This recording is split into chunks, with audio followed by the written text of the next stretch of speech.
Welcome to Potter's Bluff. Hello and welcome to the final podcast, the last podcast you'll ever listen to. Booze, brews, and horror movie reviews. Your final bros have survived. We are here with Brian Hot Boy LaGrosse. Necromancy now, and we are joined by Shane S.V.D. Smith. Serpent, Rainbow, prequel?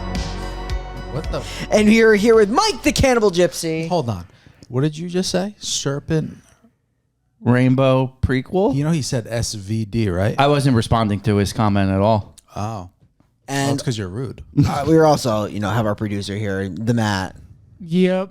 Yeah, because SVD, that's just a sniper rifle. Shane Venereal Oh, that Disease SVD. Smith.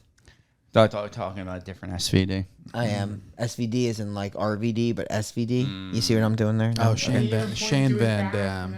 That didn't land at all, but that's okay. It's I okay. tried. Yep. No, the final no. podcast. It's Retro Reel. Week number 2? I thought, yes, I was thinking that. Ah. Yeah, no, because it's a real sniper. That's why I told you. we're I thought he was calling me the sniper, like I was in a Clint Eastwood movie. I'm be the a American sniper. sniper, Chris Kyle. My God.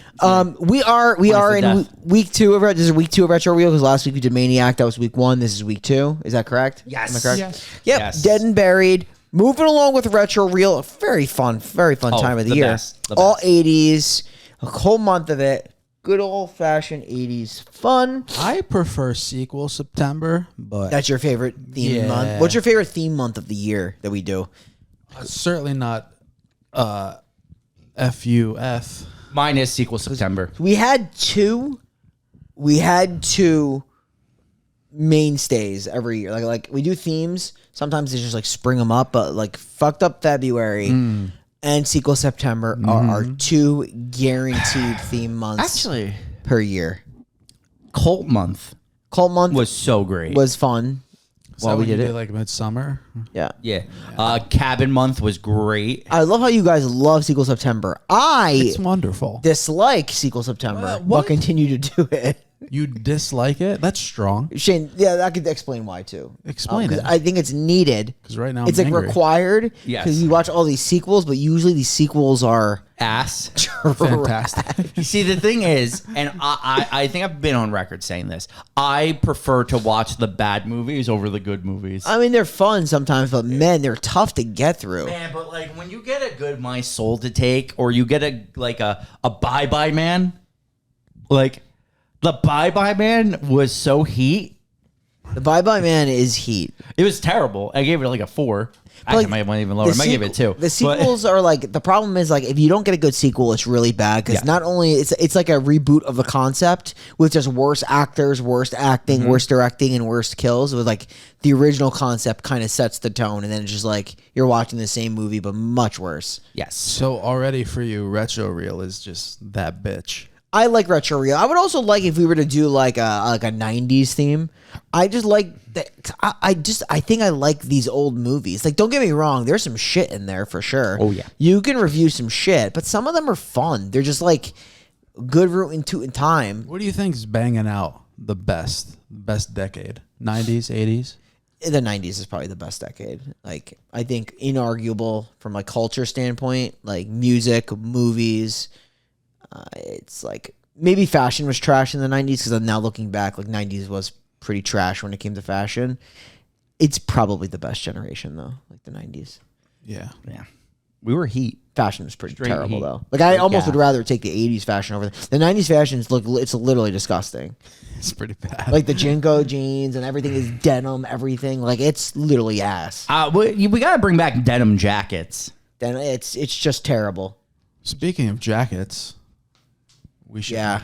We got to get on that. Got to get on it. Well, to be continued on the updated jackets. We'll circle back. We'll circle back. But yeah, so we're reviewing Dead and Buried. Dead and Buried is, for me, if I'm to describe what type of movie this is like a horror mystery. I think there are some suspenseful elements, but it's really a mystery of who the killer is. That might be revealed somewhat in the middle of the film, but how the killing happens or why it happens is a mystery up until the end. Yeah. Well, to be fair, they actually reveal the killer like the beginning of the movie. Oh, like right away. But I guess more so the mystery is why is the killings happening. Yeah. And I was curious. Like, I honestly didn't know up until a certain part. And then I was like, it's familiar. Kind of. Sort of. See, you made this comp to me when we were watching it, and you said it again to Brian. It's just not. How? It's literally people are killed, buried, and brought back to life. True, but the other one has such a different feel to it. Yes. No, the movies are completely different in terms of that. I more so mean the overlying premise of the idea of literally bringing the dead back to life. It was done differently, whereas like they're not actually zombies in Serpent and a Rainbow. But here, it is the same thing where it's like someone kills them, they're buried, and then there's the puppet master. So you have Pritchard with all those soul jars, and he controlled them. And this guy also controls the people that he has killed and buried. Would you make the? Yeah, I mean, I do see where you're going with that. Yeah, I mean, and they're completely different in terms of premise, but they're they're buried and then they come back alive. Like that's more so what I mean. And however you like slice it, they're like reanimated in some way. Exactly. That's more so what I mean. I would say this movie though, and please quote me if I'm wrong, but I believe in Serpent, they're like they're like pronounced dead, but they're still alive. Correct. That is the difference. In this, they're actually dead. They're dead, but that movie has more. Even though this movie does have a supernatural element in a way, yeah. Serpent and the Rainbow has a huge supernatural element. Yes, because you do see the soul leave. Oh yeah, 100%. I'm not saying either movie like copied each other. I just thought it was kind of funny how like unplanned we kind of did these movies within like 2 weeks of each other. And I wanted to do Serpent in there would have been even closer. So I did want to do it this. What I would say is that like this does also have a supernatural element. But I did like this movie. So I guess like the feel is like Haiti versus like this podunk small town. Yes. Yeah, it's a very small town, and it's on it's called Potter's Bluff. It's like on there's a coast, it's right? a beach town, and it's over. I guess a bluff is usually overlooked by a cliff. I don't know how much cliff ratio we got in this. Nah, I didn't see much cliff. But isn't that usually a bluff? A bluff? Can you look up a bluff, Matt? A bluff is usually like a cliff that overlooks a town, I thought. Or the town is on the cliff overlooking the water. Did you know the sound a goat makes is called a bleat? Bleat. Yes, I did. That's fascinating. Bleat. Bleeding. Yep. Give me Bluff, Matt. Give me Bluff. Give me Bluff or give me death. Give me George Lemoyne. Or give me Freddie. Is it bluff of a cliff or a ship's bow having a vertical or steep broad? If you would have mentioned Bluff as in poker, I would have drop kicked somebody. Somebody would have deserved to go flying in a West Craven It might have film. had to have been the cat. Well, I knew that's not what you were referring to. So I didn't even bother. No, I'm talking about Harry Potter's Bluff. Oh, okay. Okay, no worries. So Dead and Buried is, like I said, it is more of mystery. There is horror elements to it. The actors and actresses in this film, I really don't know of any. I know Jack Albertson is pretty big, and then there is a Robert Englund sighting. Yes, he's in the cafe, like at the beginning. He's actually sporadically through the movie. He too. is, right? Yeah. You know what it is? A lot of it's dark townspeople, like, all together, so it's hard to make out who's who. I mean, it is literally, you could consider this a cult movie in a way. Oh, it kind of is. Yeah, like people do. But it's like, it's Angry Mob the movie. Yes. Like, it's String 'em Up, Angry Mob the film. It's finding out what's behind it, but you do see a lot of shots, and it's usually shadowed and silhouetted groups of people that are killing. even in the opening shot, but like throughout probably the first half of the film. So you're just like, why the fuck is this group, this mob, like Doing just all this? moving around and killing people? And then also these people that are dead somehow come back to life and they're joining the mob. Does this have like some weird like Voodoo? culty population 436 or whatever that film is vibe, where they're trying to keep the population at a certain point? What a great movie. Underrated movie. I'm just dropping all the references. I love a good You know me. I'm a sucker for a good reference. And I'm especially a sucker for a good Limp Bizkit horror movie reference.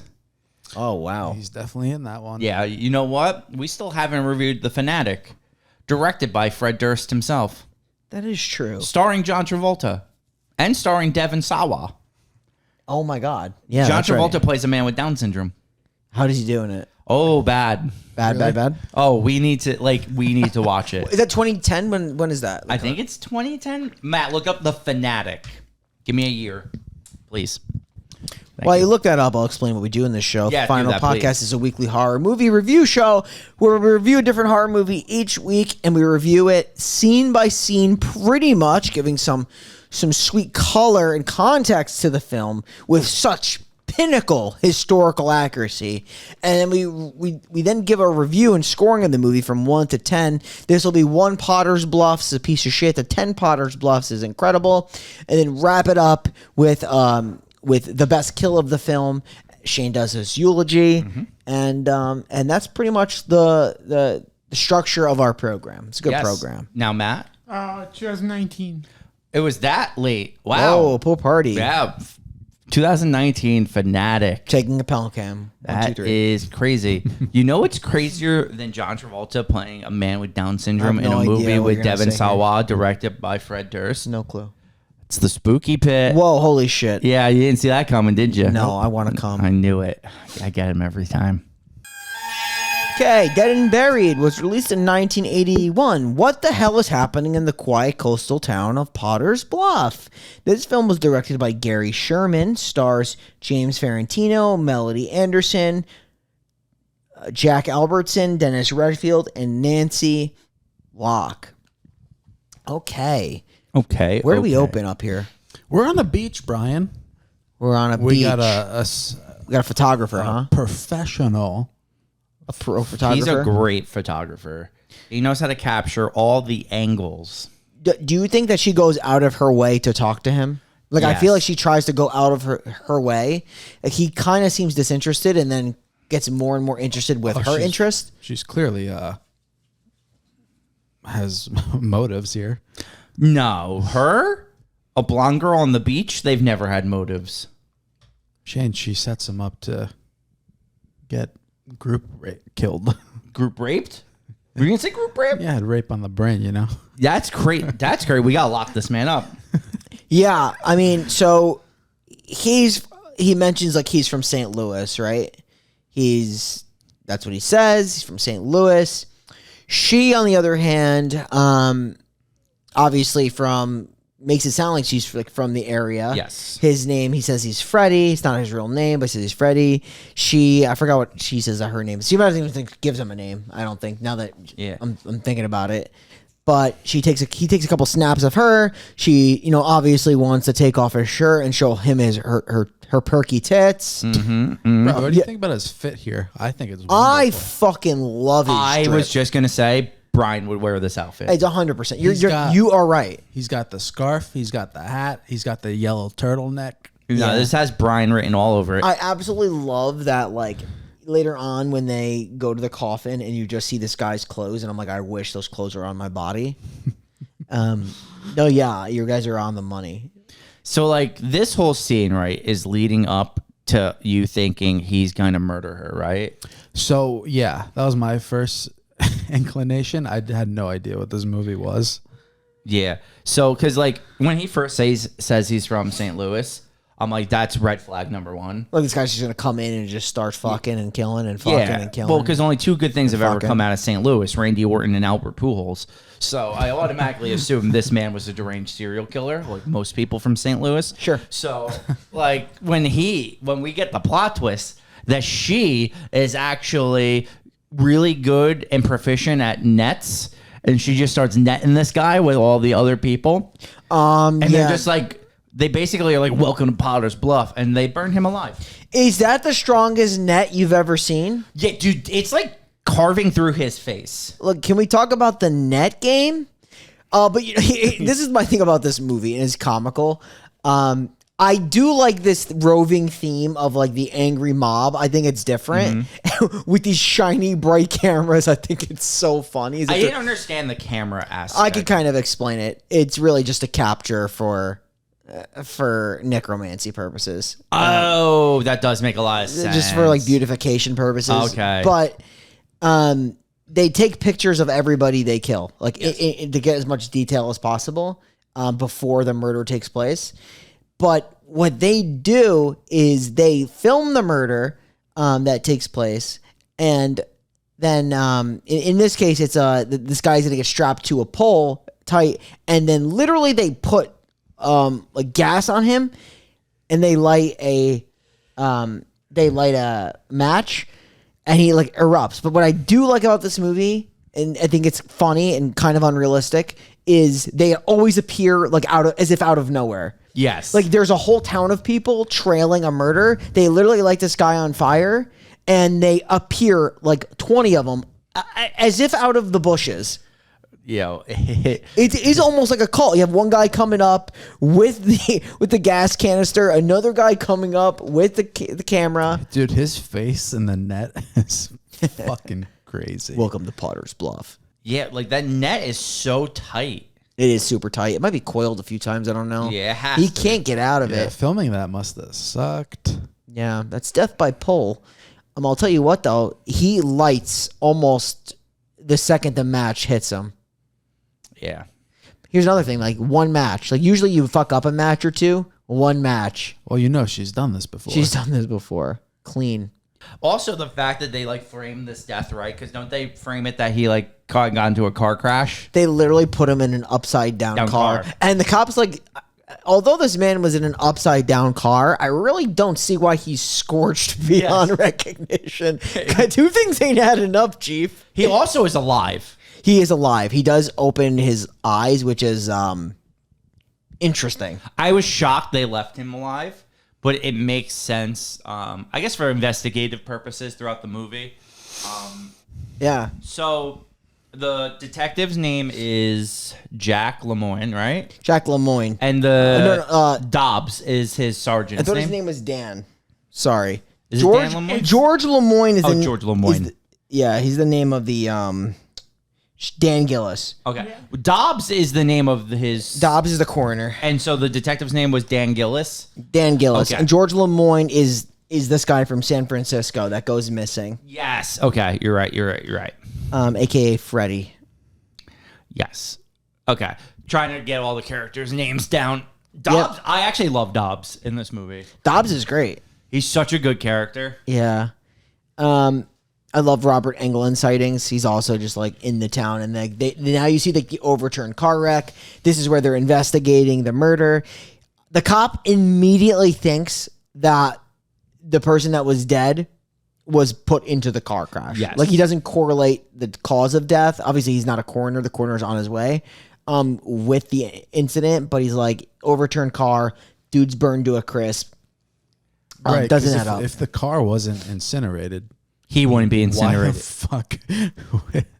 I think there's a gap there, and whoever did it, I think it was a miss.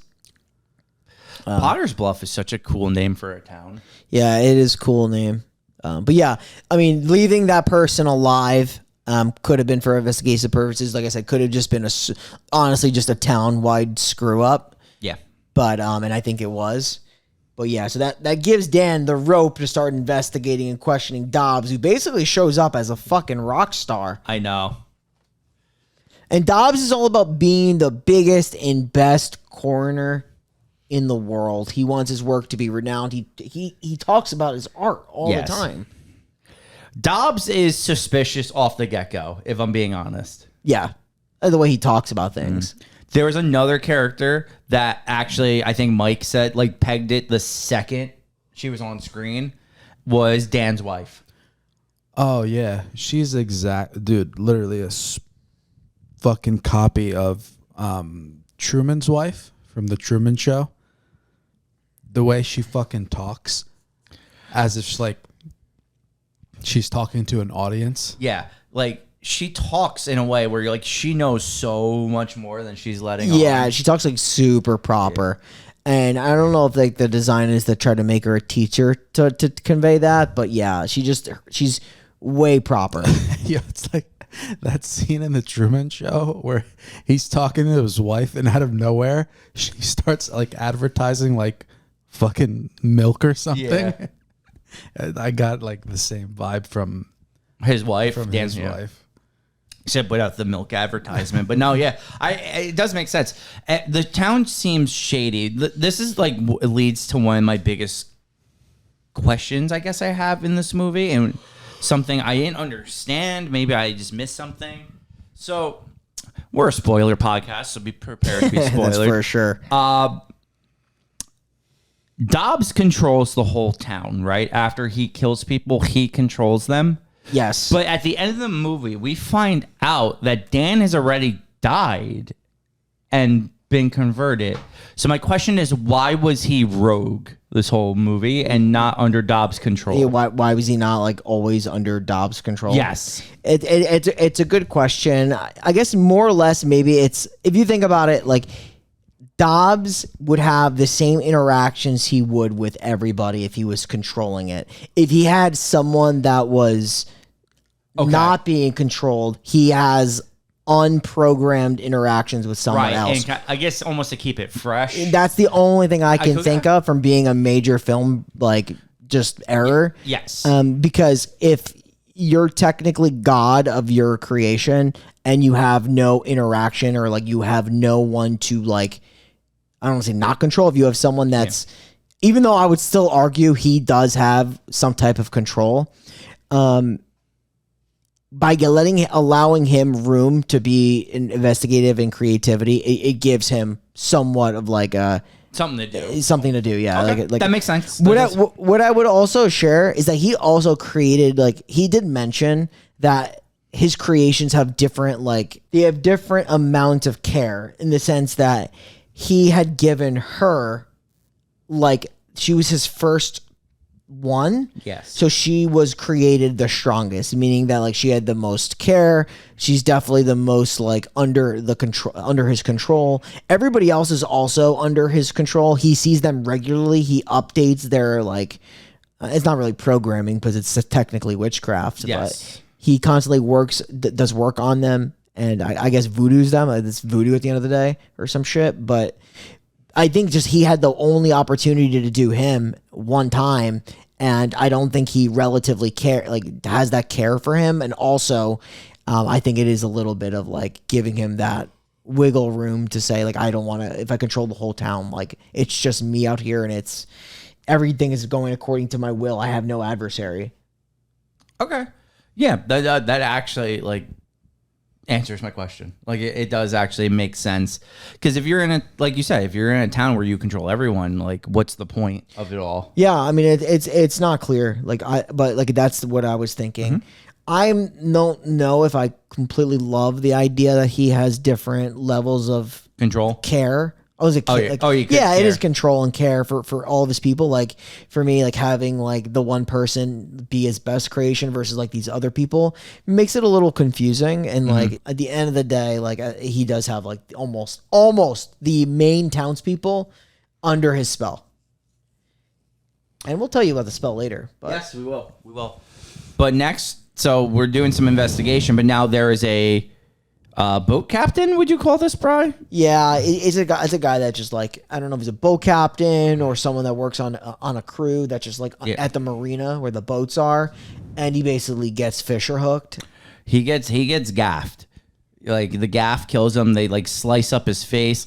They're taking the photos, so the photos ongoing thing, and yeah, So what's gonna be interesting is you're gonna see these people that get killed and buried reassimilate it into like the population with a new role, because doesn't the the guy at the beginning, the cameraman, once he does eventually get killed, he comes back as what, like a milkman or something? He's Like literally like a gas station attendant. gas station attendant, that's right. Yeah, he literally comes back as Freddy, the gas station attendant. Oh, sorry. Sorry, no, you're good, Mike. I do like how, like, pretty, like, right off bat, like, you see, like, the waitress at the diner. You're like, oh, shit. She's the one that, Like did this. set that dude's face on fire.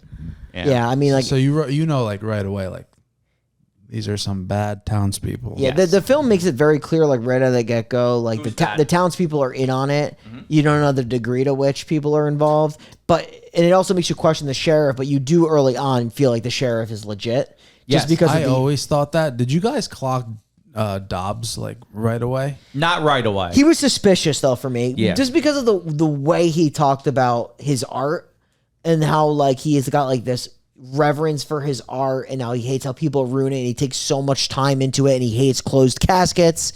And like if you're a mortician, you don't care if the casket's open or closed, you're serving the customer. This guy's not serving customers. He's like literally servicing himself.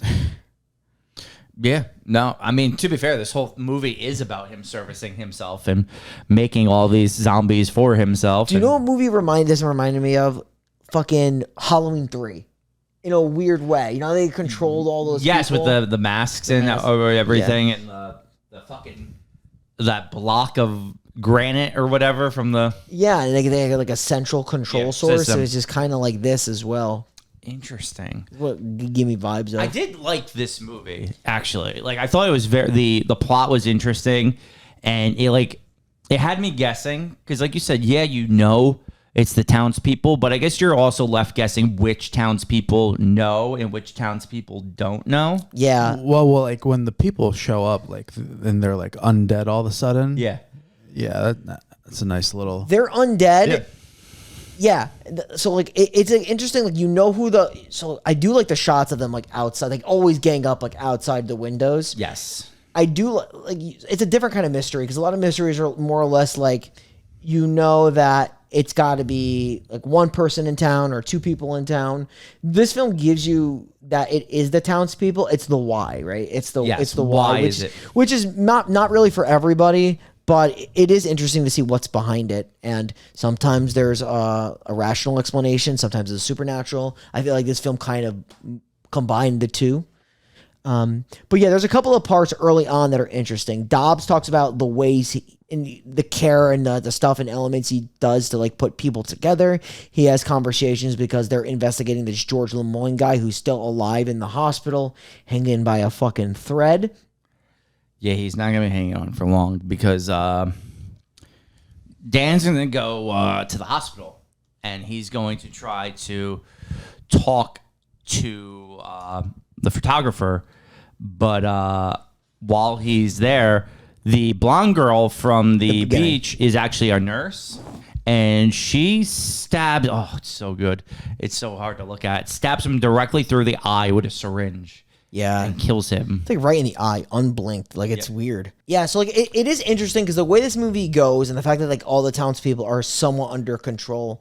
It's like I don't know if all of them are or some. Like it makes you think the doctor must have been legit. Yes, the doctor was definitely And legit. I have to think that the hotel owner is legit. Yes, agreed. Because he mentions Because he's the one that mentioned, hey, I heard from my nurse, my one of my maids, that she saw your wife and George Lemoyne talking. Yes. George Lemoyne's the guy that just died. So ask your wife, she might know him or know what happened. And then he talks to the wife, and that conversation more or less leads to nowhere. Because she's like, oh, well, like he's like, I'm a teacher, and he's helping us with photo equipment. Oh yeah, he's like sending them photo equipment into the school, right? Yeah. If he was under the control, He wouldn't have put he him on wouldn't- that track. He wouldn't have given that information. Yeah, Now, agreed. I think the maid was probably on that track, potentially, but I don't think that the hotel clerk was. Makes sense. That does make sense. Did you clock the wife right away? She was suspicious. Instantly, for sure. I was like, yeah, that because bitch the is- second they find out, he finds out that she's lying to him immediately. The literal next scene after he asks his wife about the hotel equipment, or she's talking about the hotel equipment. He goes, talks to the principal of the school. The principal of the school is like, yeah, no, that never happened. Like, none of that. Trust me. Like, I know. Yeah. And then she definitely gaslights the shit out of him. She does a couple times. It says, like, there's things that he may not know and this and that. And he kind of believes it, kind of doesn't. And that goes on off and on for a little bit. But he definitely starts, like, suspecting his wife is involved. She's also, like, never home. Which never. For this lady to be out more than a police officer is saying something. Well, because she's just a school teacher. What is she doing out late at night? I got PTA. I got this. Why would she leave to come home and then immediately leave to go back to PTA? Yeah, I mean, obviously we know she's bad, and the whole town is bad except for two people, which is Dan and the doctor, and they deal with the doctor in a very brutal way. Oh, the doctor. I forgot. I'm trying to think. How does he die again? He They gets put the acid in his nose. That's right, up the nostrils. Yeah. That's a pretty rough death. That's like a little bit later on. Like, there's a couple of things that happen in between. There's yes. like two critical things in this film which are telling. So like one of them is there's a scene with this couple that strolls into town. This is where you, like Mike mentioned, you see that the waitress is in on it. That makes you like, you see Robert Englund in the corner. All these people that were at the first scene are in the diner together, hanging out, right? And they walk in. It's a guy, a wife, and their daughter, I believe. Yep. And they're basically just asking for to go to the bathroom. Mm-hmm. And then once they leave, I mean, you have to assume that they're going to be on their radar as they're newcomers to town. And for some reason, like unknowing to the reason, I did think it was a population control thing. Yes. Because like they're killing all new people. Yes. Or there's a reason why new people are dying. But they basically chase these new people all the way. So their car breaks, or they get into a car accident, right? Then they go into a house. Why they go right into the house is got to be like an 80s thing, because they literally walk right into a random person's house. Yeah. And they're looking for help. And because they were in a car accident, and these people basically, you start seeing the shadows like surround the house. And then out of nowhere, they just like bust in through the house, and they start chasing them throughout the place. And that family escapes, right? They do. Yeah. Yeah. So they actually survive. There is a part where they're getting into a car, like they hit some lady, and you actually do see a piece of the lady's scalp removed. Which is interesting into where the film goes. Because right now, you don't really see any of that. Everyone's like kind of relatively just evil. But this lady's like missing a top part of her head as she's like hanging on the roof of the car. But they do actually make it a getaway. Yes. Doesn't Dan also run someone over? Literally, like almost the next scene. They happen like right back to back. Yeah. Because then Dan runs someone over, and then like, I forgot. Does Dan stop for him, or he keeps going? No. So Dan stops, and he notices he doesn't, like, he's looking, he doesn't see anybody. And then he looks at the roof, like the front of the car, and it's got an arm in it. Yes. Just an arm. Right, which goes to the thing that these are dead people, and they like are very easy to break. So ran out of nowhere. Some guy runs up, takes his arm, and like runs into like this area with like a farmhouse looking place. He goes in the farmhouse, but ultimately the guy's gone. He doesn't find him. Yeah, and he's just left with he takes the skin off of the grill of the car to be examined by the doctor. And this is what leads to the doctor getting absolutely, because the doctor figures out they're dead. He gets the results back. He tells Dan that the results are that this person's been dead for like 4 weeks or something like that. Maybe longer, but it's like this person's been dead for a while. And he's like, that's impossible. I ran this guy over. He's like, you ran this guy over like tonight or like 4 weeks ago? 4 weeks ago. So then, it's funny too, because as soon as that phone call ends, like you said, they all just appear behind him. Yeah. And they take him, they hold him down, they put tubes up his nose, and he's like, oh, don't do that. Don't do that. Yeah, so one of the criticisms I have of this movie, I do like parts of this movie, but it's like I said, it's not perfect by any stretch. Like there is some major like practical call outs, like the guy's face doesn't look the best. Oh, when they're aciding him. I mean, it could have been better, I think. Practical was it's still early, but like you could just tell it's not the real doctor or anything remotely looks like him when his face gets basically I think that's destroyed. An issue of filming it. They could have filmed the angling that better to make it not seem as fake as it actually was. It looked a little too fake from the Yes. overhead shot, unfortunately. Like the changeover wasn't great. Because it was clearly like a dummy. Like, Yeah, it was- you could tell that was not the actual doctor Very there. clearly. What I will explain to this movie, though, and that did cause, like, the hotel clerk was an interesting one for me because I didn't know whether he was bought in or not, seeing like so many main people. But knowing that the doctor wasn't originally bought in, it's possible the hotel clerk was trying to warn him based on information he heard from the maid. Like I said, the maid could have not been, but essentially the maid told him. And like I said, the maid could have also been trying to steer him into danger, like the hotel clerk. Oh, definitely. You know what I definitely. mean? By saying the information that the wife was with George Lemoyne. Because then the hotel clerk tells him, he finds out that that she's very suspicious that they're in the hotel together. But also there's the scene later, the hotel clerk says that I saw Freddie, the man that was involved in the car accident, at the gas station. Right. Like, how is that possible? And so, like, he goes to the gas station. This person's there too.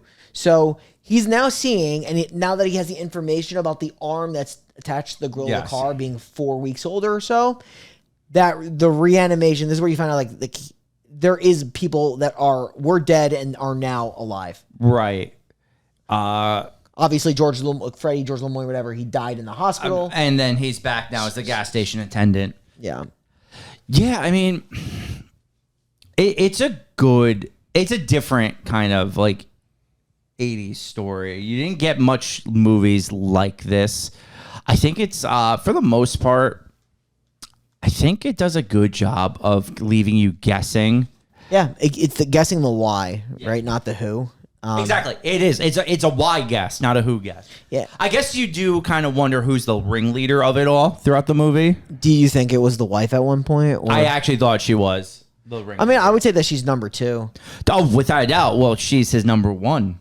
They cautiously filmmake this to the filmmakers make sure you don't see her in the opening shot. You see other people that are brought in later. That's fine. It's not the reveal of the wife, which is fine. Yes. I do think it's fucking crazy to me that not only is she gaslighting him about seeing George Lemoyne, aka Freddie, in different places, and that obviously being told to him as a lie.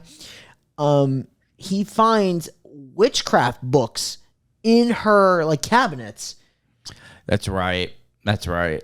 And this is kind of like where I think he's being gamed the whole time by Dobs. Because how am I to believe that he, meaning Dan, wasn't, for instance, seeing that before? And maybe he has. Yeah, that's a good point. So, like, why he's lived with this woman for as long as he has, how is he now just noticing all the witchcraft books and stuff like that? It's possible he's never been gamed. I think that's the approach of the movie. But it also could be like, maybe he has been, and that is his design. Like it is witchcraft at the end of the day. It's a little general, Yes. but he's the only one because he's a lawman at odds with everybody else in the town. Yes, it does take on a very supernatural feel to it at the end of the movie. He does show this person being like pretty much perfectly put together, That whole process is so fucking fascinating. like putting It's together. literally just building a dead person's face. That was the hitchhiker girl. Yes. Remember, she hitchhikes, and that creepy guy's like, "Where are you going?" Like, "I'm going to Potter's Bluff. Get in my car, little girl." Yeah, and he's I like, forgot "She's about like, that. sign me up." So like he gets like her completely like she gets her. I'm pretty sure she's the one that gets her head smashed in by a rock. Yes, I forgot about that scene. Yeah, there's a lot of kills in this movie. Like she gets her head smashed in by a rock, and she gets completely like remade to look like what she looked like. That's why before. she was missing an eye, right? Because the eye was supposedly popped out after the rock smashed her Yeah, head. exactly. So that was just another one. But after that Was one, there another kill, Bri? You have it in the notes, or yeah. After that kill is actually the doctor kill. Okay. But after that is when Janet, you find out the reveal about Janet. She's like teaching like witchcraft at school, and it's just so fucking weird teaching kids witchcraft. Like that's Yeah. very strange. But he finds out that Janet is the one that stabs George Lemoyne. Essentially, she's the one that in the hotel room she was with him, and that she killed him. It's the reveal from whatchamacallit. The videotapes that he saw. Yes, because he watched. So Dobbs shows him the videotape, right, of his wife murdering the guy. It's, if I'm not mistaken, he gets the telegraph, doesn't he? From St. Louis or from somewhere. His associate, who also I'm guessing is not on the payroll, but obviously. Oh no, it's not the telegram. The telegram mentions that Dobbs is the one that was ran out of Providence in 1969 for trying to reanimate bodies. Well, that kind of gives it away. Who did it? So then, no, he watches the video. Dobbs shows him the videotape, right? Yeah, maybe Dobbs shows him it later, but I thought he saw. Is it there that he sees the videotape? Is it Dobbs that? I thought it was Dobbs. Maybe you're right. Yeah, I think he finds it on his. Yeah, he takes her film reels because he sees the camera. We know that if you have that camera, it's the kiss of death because you know you're involved. So he has the film reel and he plays it. He does Sinister style. Yes, that's right. So he just takes it from her camera and views it. That's right. And then he sees she kills someone on the tape, right? Yeah, it's George Lemoyne. That's right. Yeah, it's she kills this or the person that they've made to believe is George Lemoyne. Because they've just said that was the maid's reference that that's who she killed in the hotel and that's who he was following. We find out that it wasn't really George Lemoyne. George Lemoyne was just the guy that was missing from St. Louis and was killed. We find out that the big reveal of the movie that Dobbs tells him is that not only did she kill a guy in the hotel, but it was actually the cop. Right. Yeah. That's what we get revealed at the end, is that it was him that was killed originally. Two big twists. And that Janet was the first because she just died in he found her dead in a drowning. And he took her on as the first patient while he was in Potter's Bluff.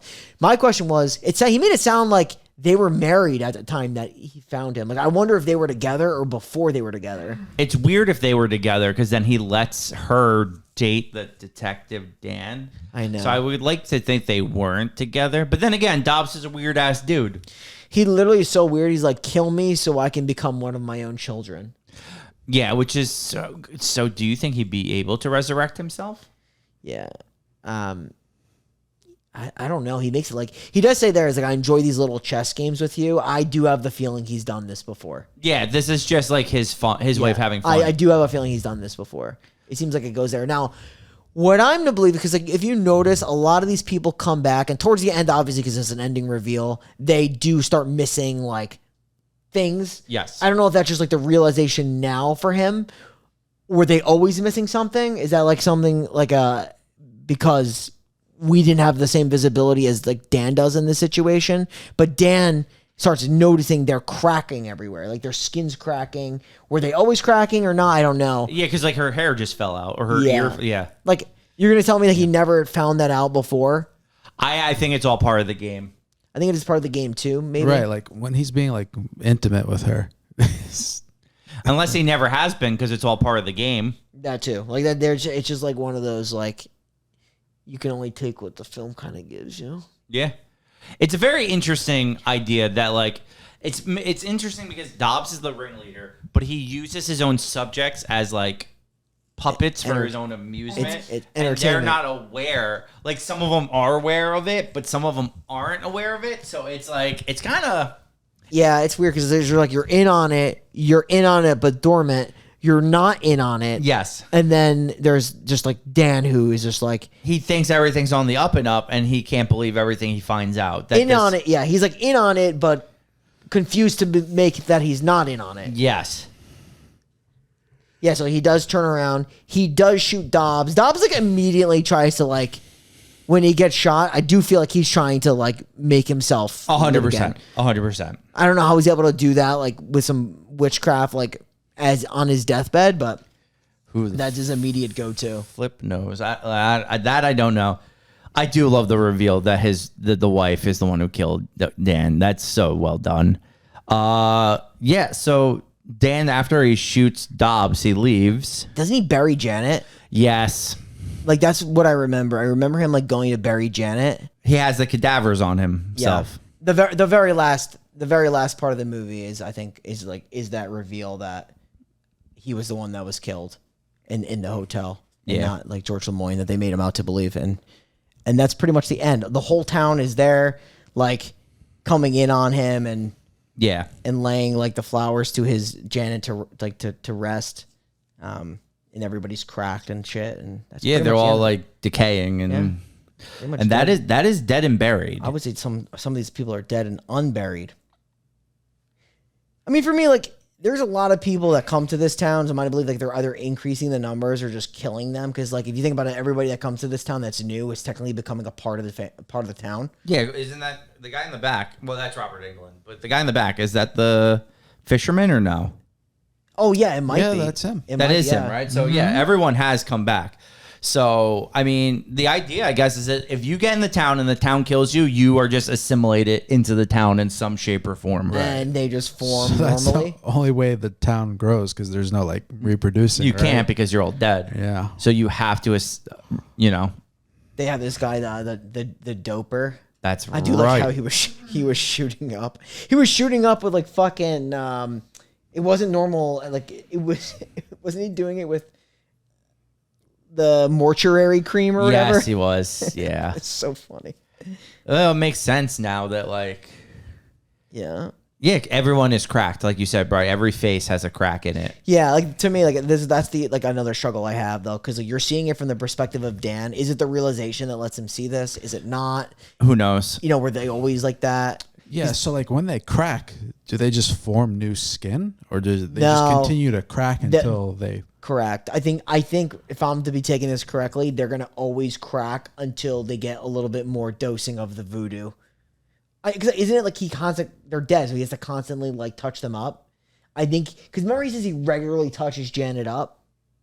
So I think yes. I think he actually regularly touches these people up. So they go in for like maintenance. Interesting. It's like a car. Yeah, literally. And the very last scene though is him finding out that he is like Dobs is alive, and and it was him that was killed. Yeah, couple of twists, couple of good ones. Some concepts that I feel like this movie, I feel like I've seen in other movies, but I think this might have been one of the first ones to do it.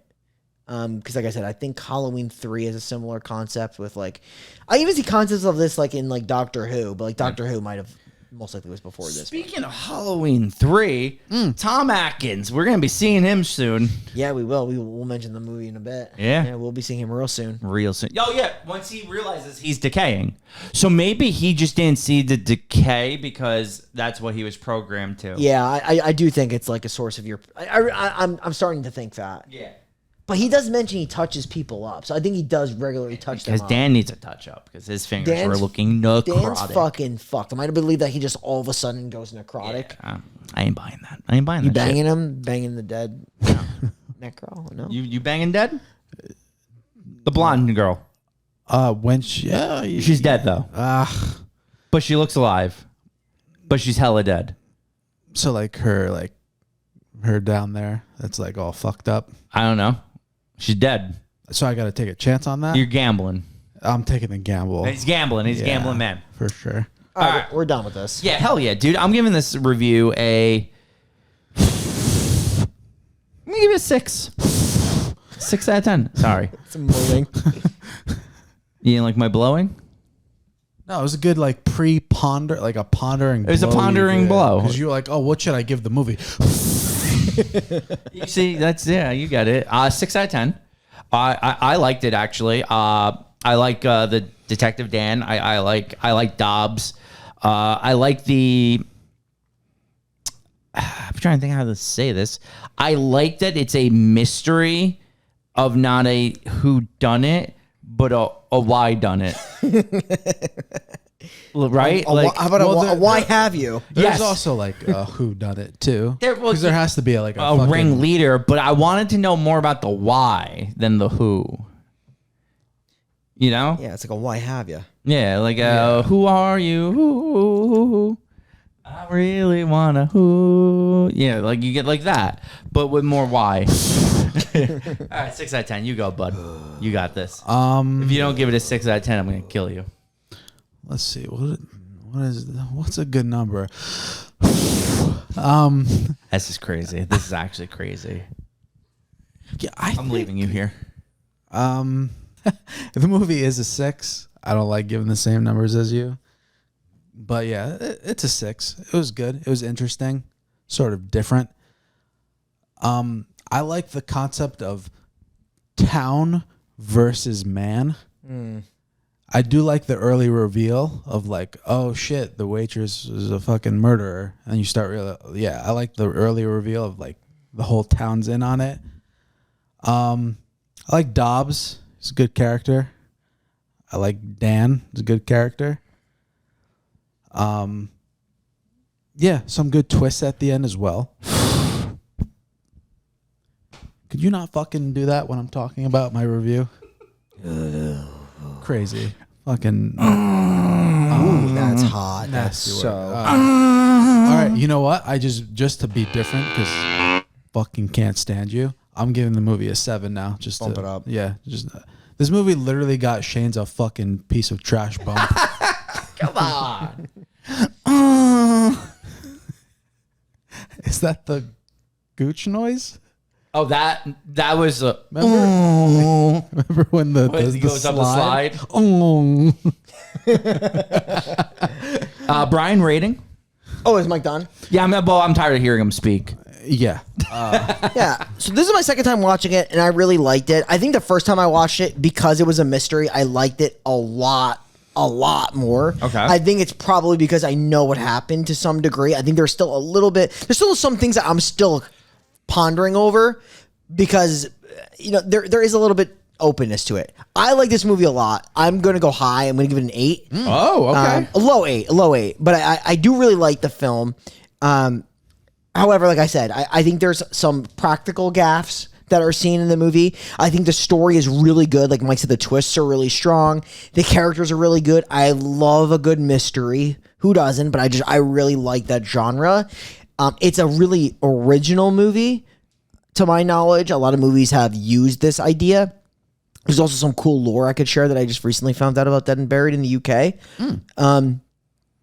But yeah, I mean, the movie kept me guessing, and there's twist after twist after layered twist.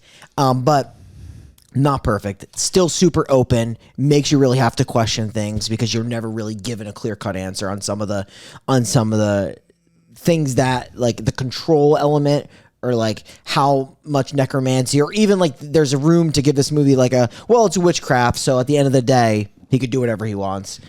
Yeah, I will say I was confused on so he was obviously he's a re-deader, like he was dead, now he's alive. Yeah, he's re-dead. I was confused of why he wasn't part of the Yeah. Yeah, it's like Re-Dead Redemption. Yeah. Nice. Some may see it as like the amusement as a cop-out, like for the movie, but I actually do think that he even mentioned it, like a chess game. Like he needs a challenge. Like you play a video game for a challenge, right? Like you set the settings. He's challenging himself. It's the only feasible explanation there is. So Dobbs is challenging himself with a good cop. Yeah, essentially that he created. So it is like the design versus the designer, but I do agree. Like there's a level to that, and it could be a cop out. But I actually think it's feasible in this case. But what I did read about this movie that was interesting before you give your rating, Matt. This is actually fucking crazy. With you want to talk about like the MPAA and like ratings and like all these rating systems. Mm-hmm. This was considered, or actually, almost, if not banned for a brief time in the UK. Was it really? Yeah, I could look this up, man. I know it's trivia somewhere. For obscenity. This movie. Really? In what way? Is it because of maybe the material and bringing people back from the dead? Yeah, but maybe? there's been much worse than... I thought this was so light. Like, this is so tame compared to... Even call this like a rated R movie. Like, I was even surprised. Because this is really light on gore. And like, it's got one gross scene with the eyeball and the nose. But they considered it a video nasty. But it was like acquitted and everything. But how crazy is that? Yeah, that makes no sense. No sense to me at all. Matt? Rating. Matthew? Number. Yes. 6. 6. So see, he agrees with me. 6. God awful 6, 7, 8. Why is my 6 a god awful 6? It's the worst 6 I've ever seen. I do like your ponder. Thank you. I just like these. I like these retro real movies. So Me too. Dating back to last year, I would say at this point, retro real last year was stronger. Yes. Because you had Demons and The Hitcher, and we've had Maniac and Dead and Buried. Yes. What I would say is I think from this point on, actually I could be totally lying about this because I feel like last year we ended really well, but I feel like the next three are really like hyper strong as well. Like I think it does get better. Yes. For the rest of this, I'm looking at the schedule now. The rest of Retro Reel is significantly stronger than the first two movies. I think that last year, unfortunately, we had a fun movie that kind of tanked it, which is Maximum Overdrive. That was so great though. I had so much fun. What month did we do Retro Reel last year? Or was it not last year? Oh no, it was in April. Because so last year we did Demons, The Hitcher, Maniac Cop, Maximum Overdrive, and The Lost Boys. Yeah, I love Lost Boys. Yeah, but I also like Maniac Cop. See this. So if you're gonna like do this, like Maniac Cop is better than Maniac, and I like Demons more than Dead and Buried. The Hitcher is fantastic. Maximum Overdrive, though, I will say is the worst of both retro reels. I would just do it in the order of the movie. So, like, if you were gonna say, like Maniac, it would be like Maniac versus Demons, which Demons was significantly better. But then, see, it would be The Hitcher versus this, and I think The Hitcher is also better. It is better. I give them both the same rating. Yeah. But this is good though. No, I like Dead and Buried, but Hitcher was better. Hitcher is better. And then the third was. So this is my opinion, because the third week was Maniac Cop. I think the third week here is going to win. I'm trying to remember. I gave them both the same rating, but I would agree with you. That's why it's tricky, because you give the same ratings. Then week 4 is Maximum Overdrive versus what we're doing, which this one I would say is significantly better. And then week 5, I would say the last week is close. Oh, the last week is tough. It's close because they're both thematically similar, but they're both very good movies. I definitely like the other one better, but I do understand they're both similar and they're both very good. And some people may like this one more. Yes, we will discuss this at the end of the month. But before I tell you what we are reviewing next week, we do have to talk a little hot, necrotic vibes. Yeah, I mean, honestly, I like the George Lemoyne, Freddie, like fire burning into the eye gouge. Like, you gotta think it's like a actually extended death for him. I think it's my favorite. You did it again. Yeah, again, to agree with you is sickening, but I will agree with you. I mean, think about like the story of this guy. This man was literally burned at a pole, then put into a car where he was supposed to be reported dead, which really makes me think that this is a game. Yes. And then had his eye gouged out. Not to mention the fucking net to the face. You know how uncomfortable that was? Also to make believe he was about to fuck in the beach. Yeah, that's such a blue ball. And imagine, you're probably rock solid, right? You're solid. You're about to fuck this chick, and then you're burned at the pole. Yeah. With a net glued to your face. You think he was still hard during that? I'm going to say he lost his wood at some point. But he gained other wood because he was tied to a pole. Oh, my God. Are you calling him Freddie Wood? Yeah. Fred Wood? Oh, I like it. Do something with your salary. We pay you a salary. We pay him way too much. Way too much. Okay. So, are we all in agreement on the necro? Yeah. All right. Freddie Lemoyne Jr. You lived in Lemoyne County, which is a Providence in Red Dead Redemption 2. He's from there, right? He's the Mr. Lemoyne. St. Louis? Yeah, that's St. Louis territory. That's him. I think that's why his last name was Lemoyne. This movie knew in 20-something years there'd be a game called Red Dead Redemption 2, and in St. Louis there would be a Lemoyne County. So that's, making connections here, right? So then you put that on top of like the fact he was a great photographer. Like some of the best photography. Now, would you say he was a better photographer or gas station attendant? Photographer. See, we've never seen him do the gas Yeah, I thing. gotta go photographer. We saw him in the outfit. We saw him take some good photos. True. So we're gonna say you were a great photographer. You were gonna be able to photography all of the work in the necro. So like when there's cool murders happening in our necroverse. So this isn't the MCU. This isn't the MC universe. This is the necroverse now. We're gonna have our own spin-off shows. Fuck Thunderbolts. We got fucking necro bolts. It's gonna be fire, straight heat, straight gas. You're in the Necronomicon. I feel like I went on a tangent there. That was actually insane. Yeah, for sure. But now you can reveal what's coming in 7 what's days. number 3 as we're ranking? Creep Show. Yeah.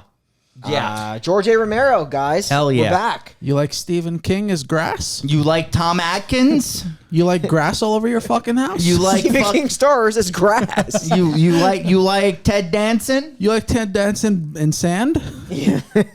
Hold Me Closer, Tiny Ted Danson? Oh my God. Hey, this is a cool anthology movie. Anthology done right, huh?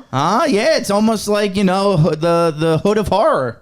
Some would You say. like Leslie Nielsen in a beach house? Beach House. Beach House. I love his character in this movie so much. He was so funny. So we are the final podcast signing off. And we will see you next week. We'll see you next week.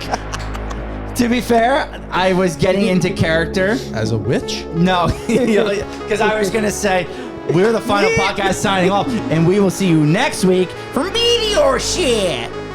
Oh my God. Meteor Shit, because the Stephen King does Stephen King. Right. And then he turns Things. into grass. Yeah. Tune in, final podcast every Monday. We'll see you next week for more Retro Reel. And sure to subscribe on the YouTube and give us a 5-star. Please, we just beg for that on Spotify and Apple Podcasts. Creep Show next week. Next week. Next week.